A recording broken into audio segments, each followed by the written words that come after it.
Welcome to Around the Horn. I'm your host, as always, Ray Flowers for FantasyAlarm.com. Oh, a couple of big moves in the world of baseball. And I'm not talking about the Bobby La Stella trade to the Cubs. I'll get to that at the end. I'm talking about the move made behind the dish by the Blue Jays and the big trade. Let's start out with that trade. The Cardinals and the Braves, kind of out of nowhere. No one saw this particular trade coming. What do we have going on? We have the Braves sending out Jason Heyward and Jordan Walden to the Cardinals. And in return, we have Terrell Jenkins and Shelby Miller going to the Braves. Let's break this down.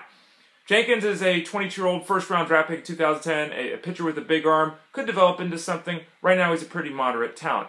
Jordan Walden, big-time arm, lots of concerns with health, herky-jerky motion and all that kind of stuff, but he's a big-time performer. He's got a big arm, fits right into what the Cardinals do with their power arms in the bullpen. He probably moves into a setup role, and Carlos Martinez, the young potential star of the Cardinals, he probably moves into the starting rotation to fill the loss of Shelby Miller. Again, Walden could be in the mix for saves at some point, depending on what happens.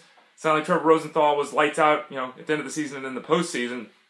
Carlos Martinez becomes someone of great interest now. If he's throwing, 170 innings next year, that big arm is someone to take a look at. Back to the trade. Shelby Miller going to the Braves. The Braves adding an arm to the rotation. Miller, 25 years old, 26-18. He's got a 3.33 ERA and a 1.23 WHIP in 69 outings at the big league level. Very good numbers. Very promising and bright future. However, some concerns with health last year. Some concerns the last 2 years with health, actually, with Miller. Velocity maintained from one season to the next, so not something I'm overly concerned with. I'm a little bit concerned about the following, though, with Miller. Number one with Miller, 72% fastball rate. He throws his fastball all the time. He's still trying to develop secondary pitches. To this point, he hasn't really locked in that curveball or that changeup. If he could do that, if he could really get that secondary off-speed pitch, it would go a long way to helping him out because he does throw a very high volume of fastballs for a starting pitcher. He also gives up too many fly balls. Not crazy high, he's not going to go out there and pull a Marco Estrada, but he does give up a fair amount of fly balls and some home runs because of that. The real issue, though, with Miller was his performance in 2014. Though the ratios were solid, he saw a 2.5 batter per 9-inning decrease in his strikeout rate. He was down to 6.3 strikeouts per 9 innings last year. Again, that's 2.5 batters below the season before. That's scary.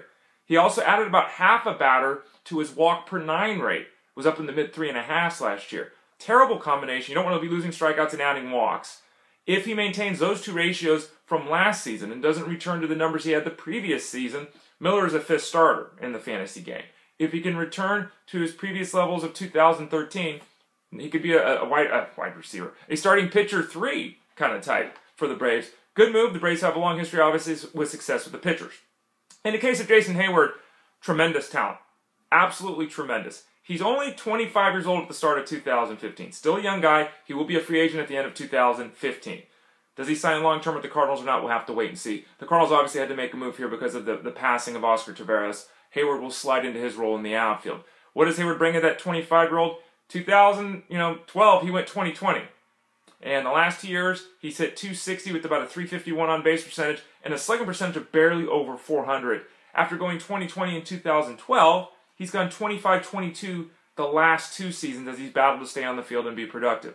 Again, 25 years old, a tremendous defender, and he still has elite talent. Many a player in this game, folks, took till they were 25 years old before they developed and exploded. Don't overlook Jason Heyward. It's a positive baseball environment. When he hits the ball, he still hits the ball as hard as anyone in baseball, lashing line drives all over the ball field. Good trade for both Miller and Heyward to kind of make some new things happen in their new scenarios. Let's go to the signing of the day. Russell Martin to the Blue Jays. 5 years, $82 million, basically the same contract that Brian McCann got when he went to the Yankees.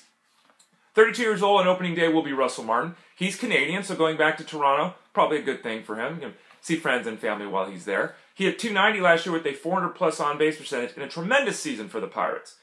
Now, you look at Martin, and he's a very good handler of a pitching staff. He's very good in the clubhouse. Maybe the signing ends up working out from that perspective. Tough to trust the batting average and the on-base percentage, though, that Martin posted last year. He once used to be known for steals. He doesn't do that anymore. He's a 15 home run, 60 RBI kind of bat. A solid hitter. Solid, not great. The .290 batting average last year was out of nowhere for him. He hasn't hit like that for years. the last 2 seasons, 2012 and 2013, he didn't hit 230. And from 2010 to 2013, he didn't hit 250.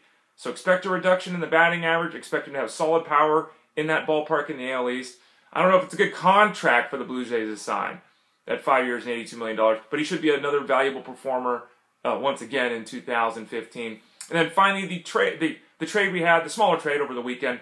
Tommy La Stella goes to the Cubs. Arodys Vizcaino goes to the Braves. Vizcaino, a big-time arm, had all kinds of issues with his elbow. He'll hope to catch a role as a bullpen thrower there for the Braves. The La Stella move, though, is interesting for the Cubs.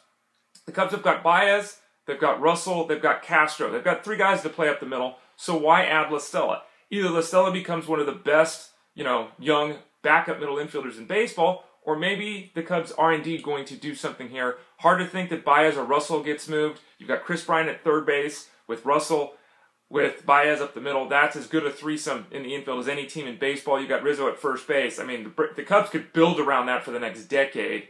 La Stella, maybe he ends up falling to that second base position, and one of these guys gets moved. Maybe it's Castro, a young player who's had some up and down efforts. He does have a contract for a couple of seasons that's taken care of.